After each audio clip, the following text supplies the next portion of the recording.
नमस्कार, सबसे बड़ा मुद्दा देख रहे हैं आप। मैं हूं आपके साथ शुभम त्रिपाठी। जनसंख्या विस्फोट अपने चरम पर पहुंच गया है। बढ़ती जनसंख्या पर प्रभावी नियंत्रण की बात बेहद जरूरी है।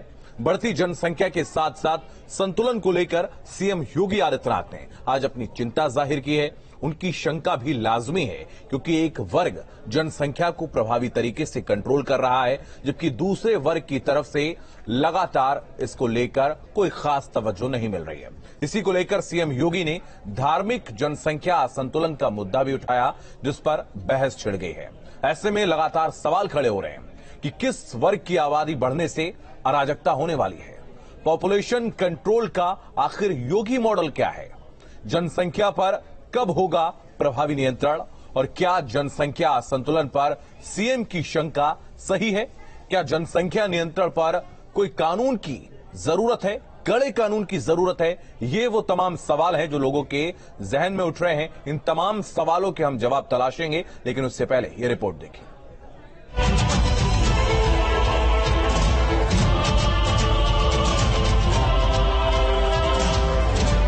जागरूकता के लिए बेशक हम विश्व जनसंख्या दिवस मना रहे हैं, लेकिन मुख्यमंत्री की चिंता संतुलन को लेकर भी दिखी। जब हम परिवार नियोजन की बात और जनसंख्या स्त्रीकरण की बात करते हैं तो हमें इस बात को ध्यान में रखना होगा कि जनसंख्या नियंत्रण का कार्यक्रम सफलतापूर्वक आगे बढ़े, लेकिन जनसांख्यिकी असंतुलन की स्थिति भी न पैदा होने पाए। बढ़ती आबादी पर ध्यान हर किसी का जाता है, लेकिन मुख्यमंत्री का विजन बिल्कुल क्लियर है। इस जनसंख्या को तभी रोक सकते हैं जब इसे लेकर जागरूकता फैलाई जाए। ऐसा नहीं कि किसी वर्ग की आबादी बढ़ने की स्पीड, उनका प्रतिशत ज्यादा हो और कुछ जो मूल निवासी हो उन लोगों की आबादी के स्त्रीकरण में हम लोग जागरूकता के माध्यम से, इन्फोर्समेंट के माध्यम से उसको नियंत्रित करके जनसंख्या संतुलन की स्थिति पैदा करें। मुख्यमंत्री की चिंता सिर्फ यही नहीं थी। उन्होंने साफ कहा कि अगर समुदाय विशेष की आबादी बढ़ती है तो अराजकता की आशंका बनी रहती है। रिलीजियस डेमोक्रेसी पर इसका विपरीत असर पड़ता है, फिर वहां पर एक समय के बाद अव्यवस्था और अराजकता जन्म लेने लगती है। और इसलिए जब हम लोग जनसंख्या स्त्रीकरण की बात करें तो समान रूप से समाज में प्रत्येक जाति, मत, मजहब, क्षेत्र, भाषा, इन सबसे ऊपर उठ करके समान रूप से जागरूकता के व्यापक कार्यक्रम को इसके साथ जोड़े जाने की आवश्यकता है। इस बात को सबको समझना होगा और सच्चाई को स्वीकार करनी होगी। आबादी की वजह से ही अल्पसंख्यकों को परेशानियों का सामना करना पड़ रहा है। इससे निपटने के लिए देश में एक सार्थक कानून लाया जाना जरूरी है।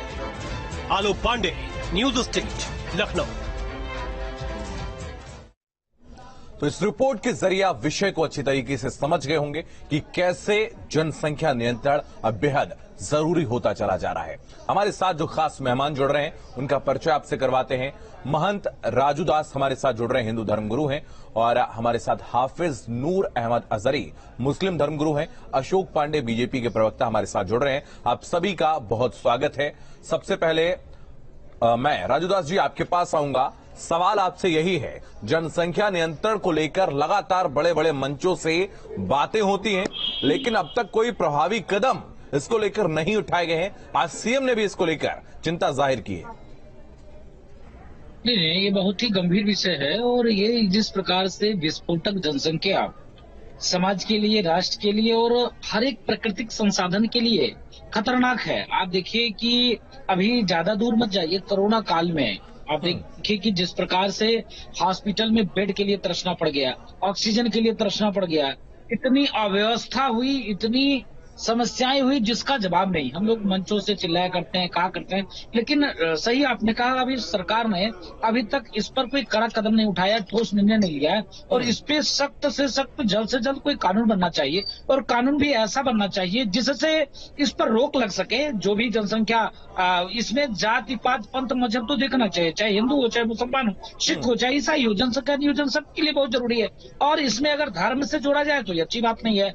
कभी भी इसको धर्म से नहीं जोड़ना होना चाहिए। अगर धर्म से जोड़ेंगे तो आने वाले स्थिति विस्फोटक हो जाएगी। लेकिन महन जी एक सवाल जो उठ रहा है, सवाल यह है कि मुख्यमंत्री ने इसको लेकर जिक्र किया। उन्होंने कहा कि एक वर्ग जो है वो जनसंख्या को प्रभावी तरीके से कंट्रोल कर रहा है, लेकिन दूसरे वर्ग की तरफ से इसे कोई खास तवज्जो नहीं मिल रही। दूसरा वर्ग कौन सा है वो?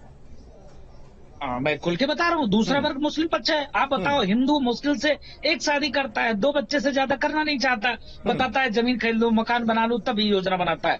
तीन शादियां, 13 बच्चे, मैक्सिमम 8, 9, 10, 12, 13, 25, 18 बच्चे। आप बताओ, रहने के लिए मकान नहीं है और 18 बच्चे, ये मानसिकता क्या दर्शाता है? ना उनको आप ठीक से पढ़ाई करा सकते, ठीक से ना उनको कोई संसाधन आप मुहैया करा सकते, ठीक से ना उनकी कपड़ा लत्ता व्यवस्था कर सकते, ठीक से ना उनकी मेडिसिन की व्यवस्था। मैं वापस आऊंगा महन जी, वापस आपके पास आऊंगा। हाफिज नूर अहमद अजहरी हमारे साथ बने हुए मुस्लिम धर्मगुरु हैं।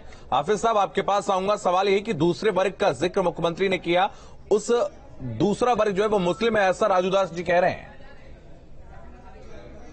जी हाँ, मुख्यमंत्री की प्रतिनिधि की हैसियत के साथ शायद कहा होगा इन्होंने। मुख्यमंत्री जी ने तो नाम नहीं बोला, आपने खोल दिया। चलिए कोई बात नहीं। आपसे गुजारिश करना चाहता हूँ बहुत ही प्यार से,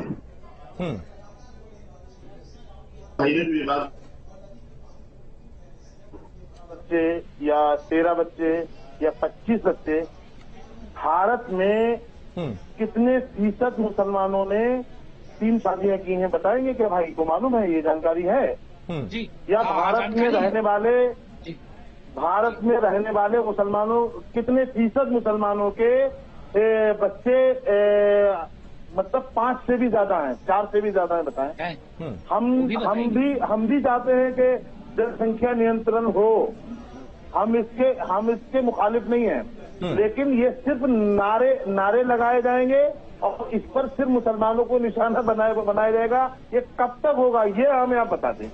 मुख्यमंत्री ने तो नहीं कहा कि मुसलमान, उन्होंने एक वर्ग का, उनका इशारा भाई ने समझ लिया, तो इसका उल्लेख आपके हिसाब से वो दूसरा वर्ग कौन है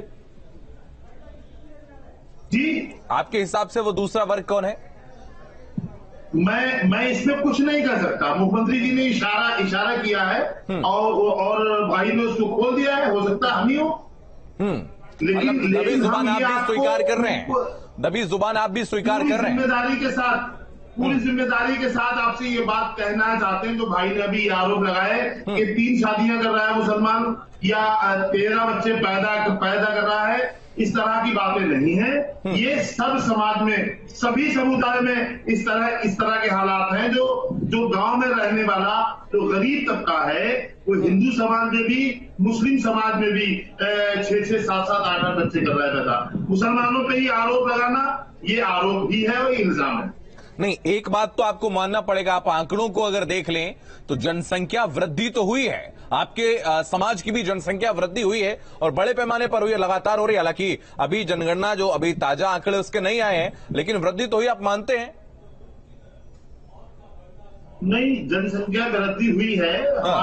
हमारे समाज में जो आप ये बार बार कह रहे हैं, ऐसा हुआ है। हम अपने तरीके से आपको ये बात जरूर बताना चाहते हैं कि हमारा समाज अपने मजहब पर यकीन रखता है, अपने धर्म पर यकीन रखता है और जिस मुल्क में रहता है उस मुल्क के कानून को भी जो हमारे जनसंख्या नियंत्रण या वृद्धि में मजहब कहां से आ गया? जिस मुल्क में मजहब कहता है जनसंख्या वृद्धि करना? नहीं। फिर कहां से मजहब आ गया? फिर कहां से धर्म आ गया? हमारा मजहब कहता है जिस मुल्क में रहते हो उस मुल्क के कानून को, जो तुम्हारे मजहब पर उंगली ना अगर उठाता हो उसको आप मानो, और तुम्हारे मजहब में अगर गलत बातें हैं उन्हें खत्म करो। वो जिम्मेदारी हमारे उलमा की है।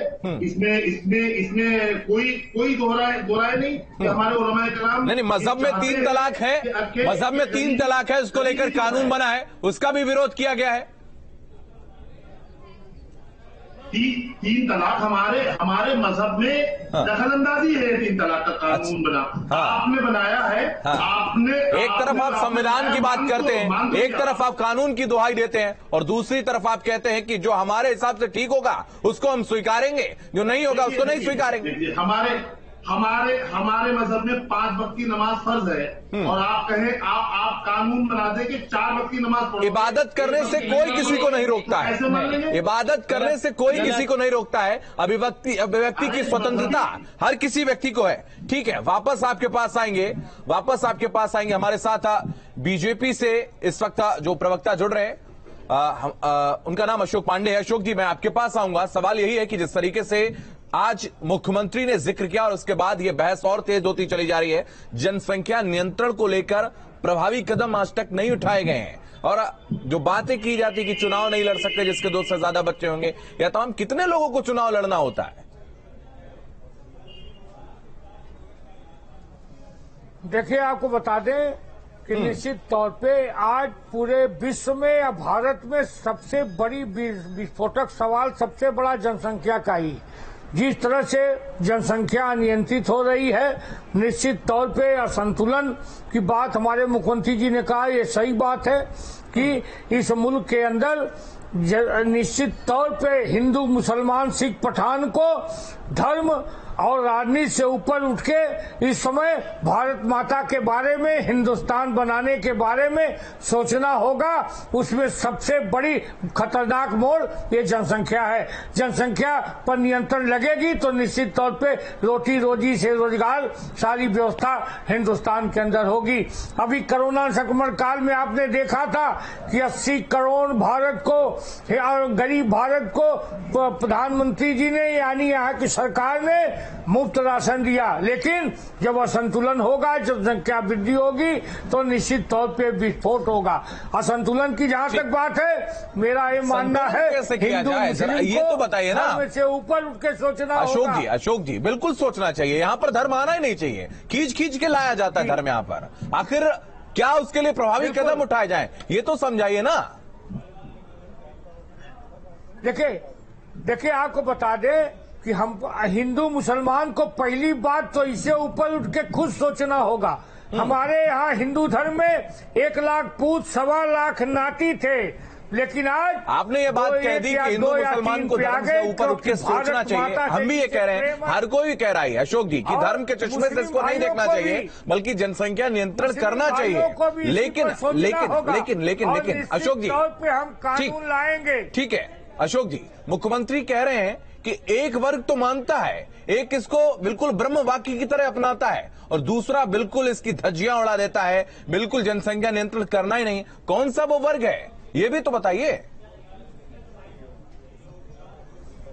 देखिए, जो वर्ग, मेरा ये मानना है, ये जनसंख्या वृद्धि की जहां तक बात है, दोनों वर्गों को मानना होगा।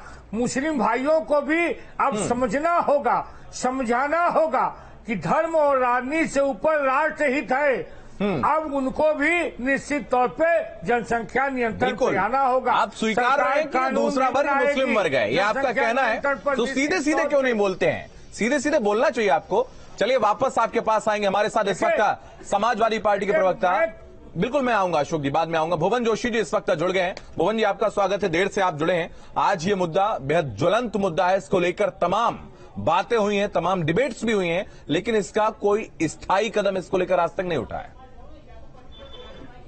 देखिए, मैं समझता हूँ जनसंख्या नियंत्रण का जो विषय है, उसका आधार अगर हम पाते हैं तो हम ये पाते हैं कि केवल अशिक्षा या उसकी प्रॉपर जानकारी या जागरूकता, अगर ये चीजें 3 कारण से हम पाते कि जनसंख्या बढ़ रही है, और हम इसको किसी धर्म, जाति, वर्ग में अगर बांटने की कोशिश करें तो ये बिल्कुल बेकार की बातें हैं, क्योंकि हमने देखा सभी धर्म, सभी जाति, सभी वर्गों में जनसंख्या कहीं ज्यादा होती है, लेकिन उसका जब मूल कारण हम पाने लगते हैं तो हम ये पाते हैं केवल अशिक्षा और जागरूकता की कमी के कारण ये जनसंख्या बढ़ती है। मुख्यमंत्री ने एक वर्ग के बारे में बात की कि एक वर्ग तो इसको जो नियम बनाए गए हैं, जो कानून बनाए गए हैं, कानून तो खैर कोई नहीं बनाया, लेकिन जो एक जागरूकता की पहल की जाती है उसको लेकर एक वर्ग तो बात मानता है, लेकिन एक वर्ग लगातार इसकी अवहेलना करता है और बिल्कुल इसके विपरीत है। कौन है वो? आप इस बयान को कैसे देखते हैं? देखिए, मैं तो एक कानून का विद्यार्थी हूँ और कानून का विद्यार्थी होने के कारण मेरा अपना मत है कि संवैधानिक पदों पर रहकर व्यक्ति को किसी भी धर्म, किसी भी जाति, किसी भी वर्ग की बात न करके समूचे उत्तर प्रदेश की बात करनी चाहिए। क्योंकि जब हम संविधान की शपथ लेते हैं तो हम ये कहते हैं कि हम किसी जाति, धर्म, वर्ग का बात नहीं करके, उन्होंने किसी धर्म का नाम नहीं लिया, किसी जाति का नाम नहीं लिया। मैं आपसे जानना चाह रहा हूँ, कौन होगा? आपका क्या मत है? कौन सा वो वर्ग है? देखिए, मैं तो उस वर्ग को, जो मेरा पॉलिटिकल साइंस का अपना अनुभव है या मेरा जो कानून का अपना अनुभव है, उस आधार पर मैं कह सकता हूँ वो वर्ग केवल वो वर्ग है जिससे जागरूकता मिले। मैं इसको धर्म के आधार पर नहीं देखता। बिल्कुल। यहाँ पर हिंदू धर्मगुरु राजूदास जी जुड़े हैं। उन्होंने कहा है कि वो मुस्लिम वर्ग है, साफ तौर पर उन्होंने इस बात का जिक्र किया है और बीजेपी प्रवक्ता ने भी दबी जुबान इस बात को स्वीकारा है। और रही बात भुवन जोशी की, तो वो कहना भले ही नहीं चाह रहे राजनीतिक कारणों से, लेकिन वो भी इस बात को बखूबी जानते हैं। राजूदास जी कुछ कहना चाह रहे, वापस आपके पास आऊं। नहीं, देखिए, अभी हमारे मुस्लिम भाई ने कहा कि राजूदास जी बताएं कि कितने फीसदी मुसलमान हैं जो 3 शादियां किए हैं, कितने फीसदी मुसलमान हैं जो 5 बच्चे से ज्यादा हैं। लमसम 80% वो मुसलमान हैं जो 3 शादियां से ज्यादा किए हैं और 85% वो मुसलमान हैं जो 5 बच्चे से ज्यादा है। आप किसी भी एजेंसी से, सरकारी एजेंसी से, आपकी अपनी एजेंसी, ये वाला आंकड़ा कहां से आया राजूदास जी? इस आंकड़े को कैसे लेकर आए? मैं बता रहा हूँ, मैं आकलन पूरे देश की मैं आकलन बता रहा हूँ। क्या बात करते हैं आप? इनसे पूछिए। मैं पूछूंगा इनसे, मैं डंके की चोट पर पूछूंगा इनसे, लेकिन आप भी तो बताइए। एजेंसी से किसी भी एजेंसी से जांच करा लें, किसी भी मदरसे से, किसी भी बड़े बड़े मौलवी, उनसे सर्वे ले लेना कि जो नमाज के लिए जाते हैं, चाहे मस्जिद में राजूदास जी, सबको दिखता है, सब दिखते हैं, सब चीजें अपने आसपास भी देखते हैं, मुझे भी समझ में आता है। मैं नहीं बोल रहा हूं तो मुझे भी समझ में आता, लेकिन वो आधार, आंकड़ों का आधार क्या है? ये एग्जैक्ट जो प्रतिशत आप बता रहे वो कहां से आया है? जी, मैं बता रहा हूँ। नंबर 2, उस विषय पे भी जाऊंगा, हम ज्यादा समय नहीं लूंगा। नंबर 2, इस पे सख्त निर्णय लेना पड़ेगा। ये हवाई बात करने से काम नहीं चलेगा। इसको जाति में जोड़ दो, ये हिंदू। क्या वो निर्णय होने चाहिए? सिर्फ चुनाव नहीं लड़ सकता, ये योजना का लाभ नहीं ले सकता। जब सामने वाला कहते हैं मुझे चुनाव लड़ना ही नहीं है, योजना का लाभ लेना ही नहीं है, वो सब कुछ नहीं। पहला ठोस निर्णय कि वोट देने का अधिकार खत्म। दूसरा ठोस निर्णय कि सरकारी सुख सुविधा का लाभ बंद।